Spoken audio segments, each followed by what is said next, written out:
Everyone, good evening. उम्मीद करती हूँ आप सभी अच्छे होंगे और स्वस्थ होंगे। स्वागत है आप सभी का सोशियोलॉजी के एक्सपेक्टेड एमसीक्यू सीरीज़ में। अगर आप चैनल पर नए हैं तो चैनल को जरूर से सब्सक्राइब कर दीजिएगा। ये video UG NET JRF, GDC, GIC, UP PGT, MPPSC, RPSC, sociology से रिलेटेड जितने भी एग्जाम होने वाले सबके लिए काफ़ी हेल्पफुल है। क्वेश्चन आपको हिंदी और इंग्लिश दोनों में मिल जाएगा, तो आपको कोई भी दिक्कत नहीं होगी। फिर भी किसी क्वेश्चन में कोई डाउट होगा तो आप कमेंट बॉक्स में मुझसे पूछ सकते हैं। पहला क्वेश्चन है, वह प्रक्रिया जिसके द्वारा आधुनिक समाज में धार्मिक विचार और संगठन विज्ञान और आधुनिक ज्ञान के अन्य रूपों के सामने अपना प्रभाव खो देते हैं। कौन से धार्मिक विचार और संगठन क्या करते हैं? अपना प्रभाव खो देते हैं। तो उसे हम क्या कहेंगे, आपको ये बताना है। ऑप्शन ए आधुनिकीकरण, मॉडर्नाइजेशन कहेंगे। ऑप्शन 2 है वैश्वीकरण, ग्लोबलाइजेशन कहेंगे। ऑप्शन 3 है धर्मनिरपेक्षीकरण, सेकुलराइजेशन कहेंगे। और ऑप्शन 4 है पश्चिमीकरण, वेस्टर्नाइजेशन कहेंगे। तो बताइए कौन सा ऑप्शन सही होगा।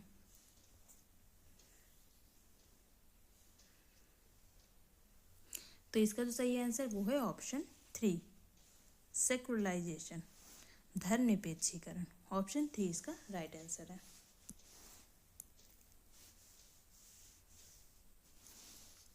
नेक्स्ट क्वेश्चन देखिए। नेक्स्ट क्वेश्चन है, ग्रुंडिस किसने लिखी है? ग्राउंडाइस करके नाम है, पुस्तक है। Option A Karl Marx, option B GH Mead, option C है इमानुएल दुर्कीम और ऑप्शन डी है ऑगस्ट कॉम्ट। तो बताइए ये पुस्तक इनमें से किसकी है? तो ये ग्राउंडाइज जो पुस्तक है ये लिखी है आपके कार्ल मार्क्स ने। ऑप्शन 1 इसका राइट आंसर होगा। क्या होगा? ऑप्शन 1 राइट आंसर है।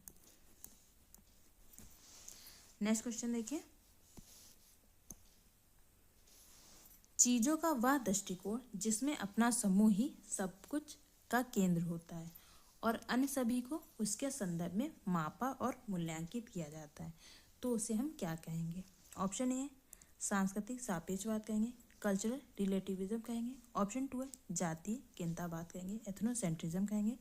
ऑप्शन 3 है सांस्कृतिक समायोजन कहेंगे, कल्चरल एप्रोप्रिएशन कहेंगे। और ऑप्शन 4 है जीनोसेंट्रिज्म कहेंगे। बताइए क्या कहेंगे?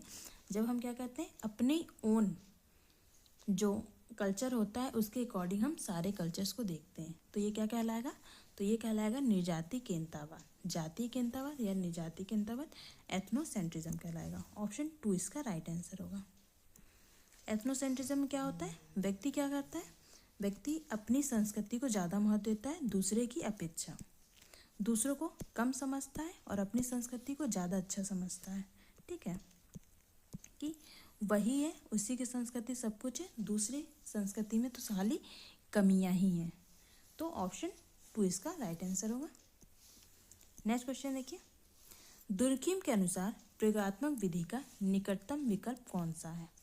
ऑप्शन ए तुलनात्मक विधि, ऑप्शन 2 है ऐतिहासिक विधि, ऑप्शन 3 है बर्स्टहैंड विधि और ऑप्शन 4 है केस स्टडी विधि। तो बताइए according to Durkheim which is the closest alternative to the experimental method. तो बताइए कौन सा ऑप्शन सही होगा।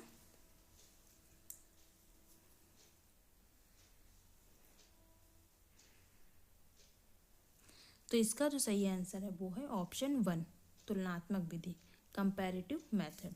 ऑप्शन 1 इसका राइट आंसर होगा। इसमें क्या किया जाता है, और दुर्कीम ने ये तुलनात्मक विधि किस पुस्तक में प्रयोग किया है? तो उनका जो पुस्तक है द सुसाइड, इस पुस्तक में इन्होंने तुलनात्मक विधि का प्रयोग किया है। नेक्स्ट क्वेश्चन देखिए। सापेक्ष मानदंडहीनता किससे संबंधित है? रिलेटिव नॉर्मलेसनेस। ऑप्शन ए परोपकारी आत्महत्या से, अल्ट्रुइस्टिक सुसाइड से। ऑप्शन 2 एनोमिक आत्महत्या से, एनोमिक सुसाइड से। ऑप्शन 3 भागवादी आत्महत्या से, फेटलिस्टिक सुसाइड से। और ऑप्शन 4 है अहंकारी आत्महत्या से, इगोइस्टिक सुसाइड से। तो बताइए किससे रिलेटेड है सापेक्ष मानदंडहीनता? तो ये संबंधित है एनोमिक सुसाइड से। ऑप्शन 2 इसका राइट आंसर होगा।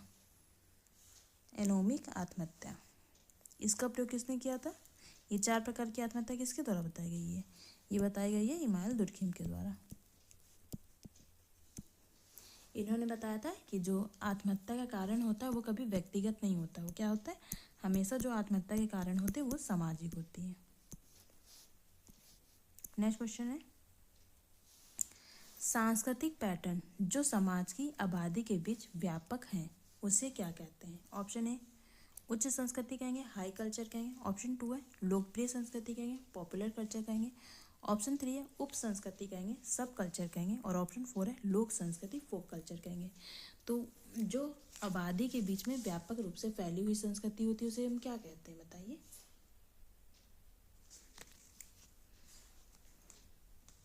तो इसे हम कहते हैं पॉपुलर कल्चर। ऑप्शन 2 इसका राइट आंसर हुआ, लोकप्रिय संस्कृति। नेक्स्ट क्वेश्चन देखिए, भारत में परिवार, नातेदारी और विवाह, किसने ये पुस्तक लिखी है? Family, kinship and marriage in India. Option A Urvashi Batolia ने। ऑप्शन 2 है बरबरा मिलर ने। ऑप्शन 3 है बीड़ा दास ने। और ऑप्शन 4 है पिट्रिया ओब्राय ने। तो बताइए ये पुस्तक किसकी है इनमें से? तो ये पुस्तक है पेट्रिसिया ओब्राय की। ऑप्शन 4 इसका राइट आंसर है। नेक्स्ट क्वेश्चन देखिए, ये आपका है कोर्ट से रिलेटेड क्वेश्चन है। निम्न में से कौन सी वैश्वीकृत अर्थव्यवस्था की विशेषता है? इसमें कोर्स दिए हैं, ए दिया है वैश्विक कमोडिटी श्रृंखलाएं। ऑप्शन बी जो दिया है अंतर्राष्ट्रीय राजधानी। सी कोड दिया है वैश्विक वित्तीय बाजार। डी दिया है निर्वाह अर्थव्यवस्था। तो आपको बताना है इसमें से ग्लोबलाइजेशन इकोनॉमी का जो कैरेक्टरिस्टिक्स क्या होता है, विशेषता क्या होती है। ऑप्शन 1 दिया है डी,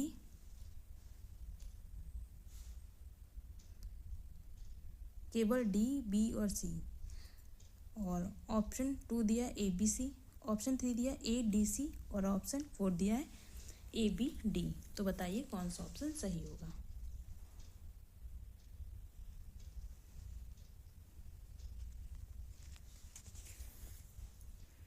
तो वैश्वीकृत अर्थव्यवस्था की विशेषता क्या होती है? तो इसमें वैश्विक कमोडिटी श्रृंखलाएं पाई जाएंगी, global commodity chains. Option A होगा। देन इंटरनेशनल कैपिटलिस्ट मतलब अंतर्राष्ट्रीय राजधानी पाई जाएगी, बी भी ऑप्शन होगा। देन वैश्विक वित्तीय बाजार, ग्लोबल फाइनेंशियल मार्केट भी पाया जाएगा, सी भी ऑप्शन होगा। सब्सटेंस इकोनॉमी नहीं होगा। तो ऑप्शन ए बी सी किस ऑप्शन में? ऑप्शन 2 इसका राइट आंसर होगा। नेक्स्ट क्वेश्चन देखिए, समाज के सदस्यों द्वारा निर्मित विचारों की अमूर्त दुनिया को क्या कहते हैं? ऑप्शन ए भौतिक संस्कृति। ऑप्शन 2 है प्रति संस्कृति। ऑप्शन 3 गैर भौतिक संस्कृति। और ऑप्शन 4 है लोकप्रिय संस्कृति। तो बताइए the abstract world of ideas created by member of society is called. Option 1 है मटेरियल कल्चर। ऑप्शन 2 है काउंटर कल्चर। ऑप्शन 3 है नॉन मटेरियल कल्चर। और ऑप्शन 4 है पॉपुलर कल्चर। तो बताइए कौन सा ऑप्शन सही होगा। तो इसका जो सही आंसर है वो है गैर अभौतिक संस्कृति। गैर अभौतिक संस्कृति में क्या आएंगे? हमारे विचार आएंगे, हमारी भावनाएं आएंगी जो हम देख नहीं सकते, जो हमारी इनर फीलिंग्स होती है, ये सब क्या आएंगी? गैर भौतिक संस्कृति में आएगी। भौतिक संस्कृति में टेंजिबल चीज़ें आएंगी जो आप टच करके देख सकते हैं, जो आँखों से आप देख रहे हैं, जैसे सामने दीवार हुई, पंखा हुआ, खिड़की हुआ, ये सब क्या है आप देख सकते हैं। तो आप इन्हें भौतिक संस्कृति के अंतर्गत रखेंगे। भौतिक संस्कृति और अभौतिक संस्कृति की बात किसने की है? ऑगबर्न ने की है। किसने की है? ऑगबर्न ने। इनकी पुस्तक है सोशल चेन। इस पुस्तक में ही इन्होंने 2 प्रकार की संस्कृतियां बताई है, एक तो भौतिक संस्कृति और दूसरी अभौतिक संस्कृति। नेक्स्ट क्वेश्चन देखिए, जीवन के विभिन्न चरणों में लोगों के बीच धन, शक्ति और प्रतिष्ठा के असमान वितरण को क्या कहा जाता है?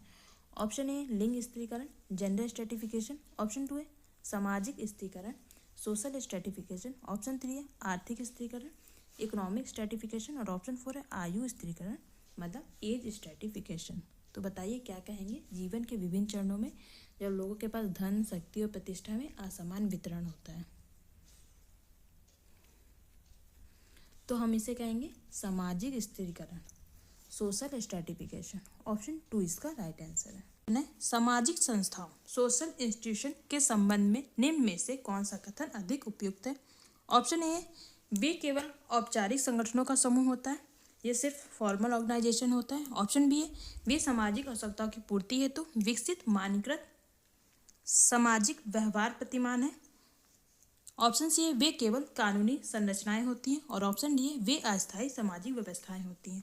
तो बताइए सामाजिक संस्थाओं के बारे में क्या उपयुक्त है? तो इसका जो सही आंसर है वो है ऑप्शन बी। क्या होगा? ऑप्शन बी इसका राइट आंसर होगा। वे सामाजिक आवश्यकताओं की पूर्ति हेतु विकसित मानकीकृत व्यवहार प्रतिमान है। सामाजिक संस्थाएं कैसी होती है? ये एक होती हैं अमूर्त होती हैं, नियमों और कार्य प्रणालियों पर चलती हैं, और इसकी सदस्यता क्या होती है? अनिवार्य होती है। सदस्यता अनिवार्य। ये क्या सामाजिक संस्था की विशेषताएं हैं। नेक्स्ट क्वेश्चन देखिए, दूसरा क्वेश्चन है, कम्युनिटी की संकल्पना का प्रमुख आधार क्या माना जाता है? कम्युनिटी मतलब संस्था, समुदाय। आपको बताना है समुदाय की कल्पना का मुख्य आधार क्या है। ऑप्शन ए, समाज आर्थिक हित होता है, कॉमन इकोनॉमिक इंटरेस्ट होता है। ऑप्शन बी है, समान राजनीतिक विचारधारा होती है, कॉमन पॉलिटिकल आइडियोलॉजी होती है। ऑप्शन सी है, भौगोलिक क्षेत्र एवं वी फीलिंग होती है, territorial area and sense of we feeling. और ऑप्शन डी है, औपचारिक नियम एवं विधान होते हैं, फॉर्मल रूल्स एंड रेगुलेशन। तो बताइए कम्युनिटी के संदर्भ में कौन सा ऑप्शन सही है? तो इसका जो सही आंसर वो है ऑप्शन सी, भौगोलिक क्षेत्र एवं इनमें वी फीलिंग मतलब हम की भावना होती है। और इसमें क्या होती है? सदस्यता जो होती है वो क्या होती है? अनिवार्य होती है।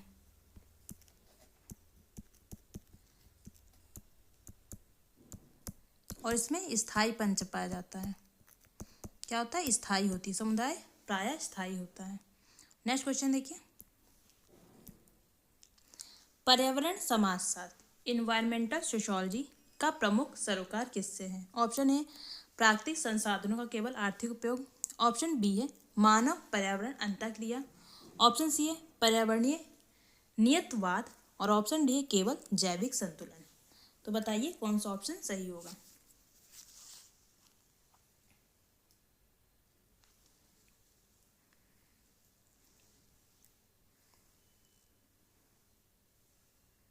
तो इसका जो सही आंसर वो है ऑप्शन बी, मानव पर्यावरण अंतःक्रिया, human environment interaction. Option B इसका राइट आंसर है। नेक्स्ट क्वेश्चन देखिए, निम्नलिखित में से कौन सा विचार नारीवादी समाजशास्त्र फेमिनिस्ट सोशियोलॉजी से रिलेट करता है? ऑप्शन ए, समाज में वर्ग संघर्ष ही एकमात्र असमानता है। ऑप्शन बी, पितृसत्ता सामाजिक संरचनाओं में अंतर्निहित होती है। ऑप्शन सी है, सामाजिक असमानता प्राकृतिक है। और ऑप्शन डी है, लिंग असमानता आधुनिक समाजों में समाप्त हो चुकी है। तो बताइए इनमें से जो नारीवादी समाजशास्त्र है फेमिनिस्ट सोशियोलॉजी उससे रिलेटेड कौन सा कथन है? तो जो नारीवादी समाजशास्त्र था उसका मानना था कि जो पेट्रियार्की होती है वो सोशल स्ट्रक्चर में अंडर रूट होती है, मतलब अंतर्निहित होती है। पितृसत्ता सामाजिक संरचनाओं में अंतर्निहित होती है। ऑप्शन बी इसका राइट आंसर है।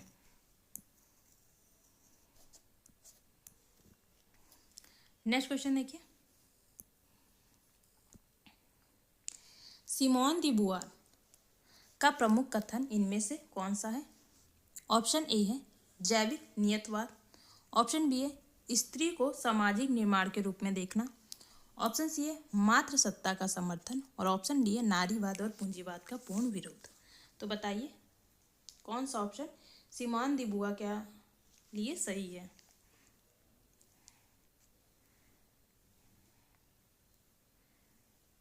तो इसका जो सही आंसर है वो है ऑप्शन बी, स्त्री को सामाजिक निर्माण के रूप में देखना, woman as a social construct. Option B इसका राइट आंसर है।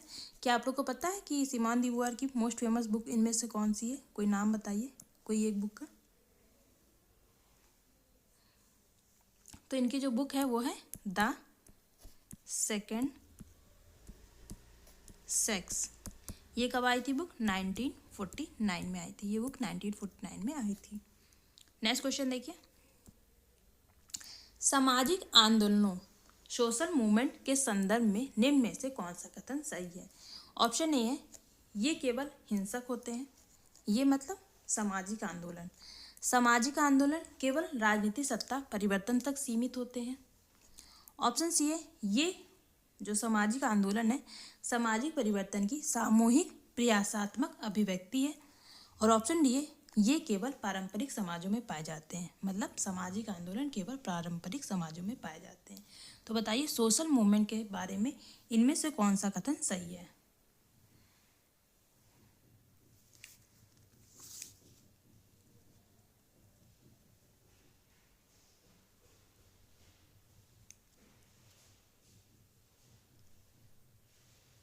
तो इसका जो सही आंसर है बताइए कौन सा होगा? तो इसका जो सही आंसर है वो है ऑप्शन सी, वे सामाजिक परिवर्तन की सामूहिक प्रयासात्मक अभिव्यक्ति होती है। मतलब जो सामाजिक आंदोलन होता है वो कलेक्टिव एफर्ट होता है, किसी एक के द्वारा नहीं किया जाता है, ये सब लोग मिलकर करते हैं, सामूहिक अभिव्यक्ति होती है। नेक्स्ट क्वेश्चन देखिए, ऑप्शन इसका सी सही है। नेक्स्ट क्वेश्चन देखिए, न्यू सोशल मूवमेंट की एक प्रमुख विशेषता क्या है? ऑप्शन ए केवल वर्ग आधारित संघर्ष है, ओनली क्लास बेस्ड स्ट्रगल होती है। ऑप्शन बी है पहचान संस्कृति और जीवन शैली पर बल दिया जाता है, emphasis on identity culture and lifestyle. Option C है केवल आर्थिक मांगे होती है, ओनली इकोनॉमिक डिमांड होती है। और ऑप्शन डी है राज्य केंद्रित संगठन होता है, स्टेट सेंट्रिक ऑर्गेनाइजेशन। तो बताइए कौन सा ऑप्शन सही होगा?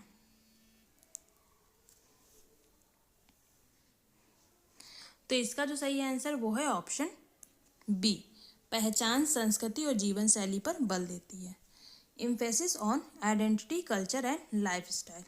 ऑप्शन बी इसका राइट आंसर है। नेक्स्ट क्वेश्चन देखिए,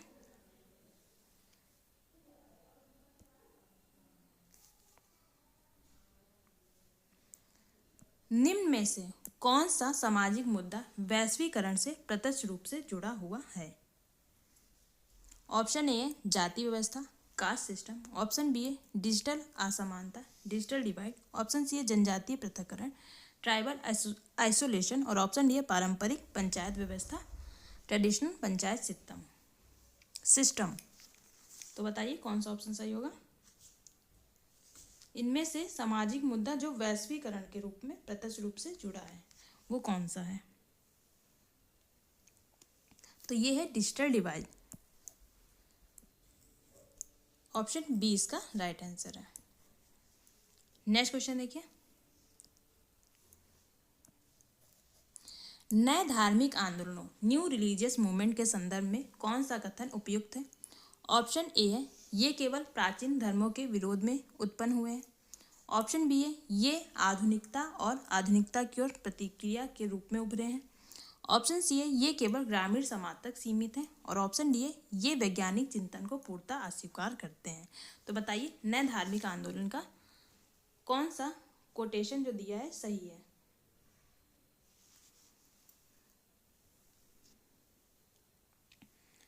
तो इसका जो सही आंसर है वो है ये आधुनिकता और आधुनिकीकरण की प्रतिक्रिया के रूप में उभरे हैं। ऑप्शन बी इसका राइट आंसर है। They emerge as a response of modernity and modernisation. Option B right answer है। नेक्स्ट क्वेश्चन देखिए,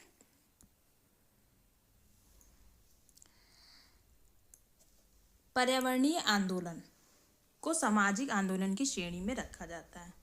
इनमें से कौन सा पर्यावरणीय आंदोलन है जिसे सामाजिक आंदोलन की श्रेणी में रखा जाता है?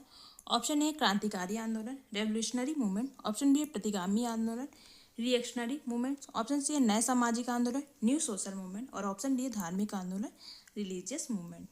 तो बताइए कौन सा ऑप्शन सही होगा?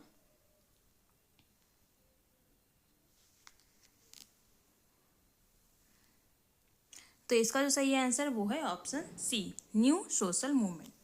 नए सामाजिक आंदोलन। उम्मीद करती हूँ आपको वीडियो अच्छी लगी होगी। फिर भी किसी क्वेश्चन में कोई डाउट होगा तो कमेंट बॉक्स में मुझसे पूछ सकते हैं। मिलते हैं किसी नेक्स्ट वीडियो में। Bye bye, good night, take care.